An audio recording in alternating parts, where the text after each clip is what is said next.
Title: Africa.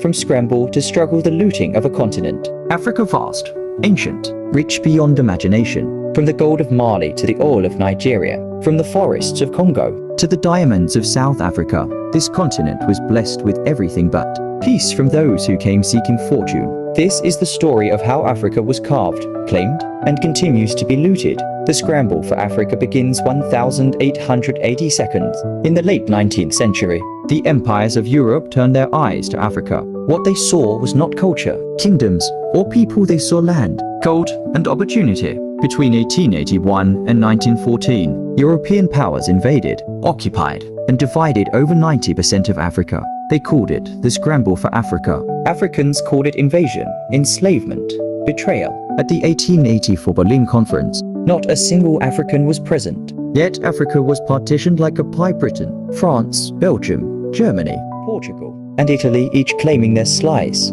Colonial rule and exploitation. Colonial rule followed brutal, systematic, and efficient. Africans were forced to work their own land under foreign masters. Railways and roads were built not to connect communities, but to extract ivory, rubber, minerals, and human labor. Resistance was crushed. Kingdoms fell. Languages were silenced.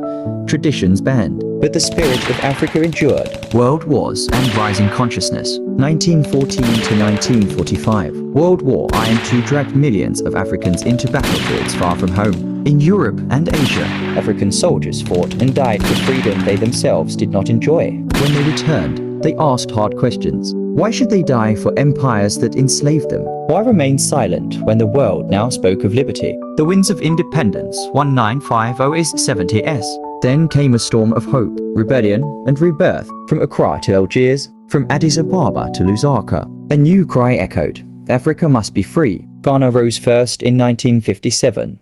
One by one, nations broke their colonial chains. Nigeria, Kenya, Senegal, Tanzania, Zambia, Angola. By 1994, with the fall of apartheid in South Africa, Africa had politically reclaimed her borders. The challenges of nationhood. Narrator. But independence did not mean liberation. The borders were still artificial. The economies were still colonial. The systems, the schools, the banks, all built to serve empire, not the people. Civil was erupted. Coups toppled dreams. Dictators replaced governors. And still, the wealth flowed out, not in chains this time, but in contracts, corruption, and cargo ships.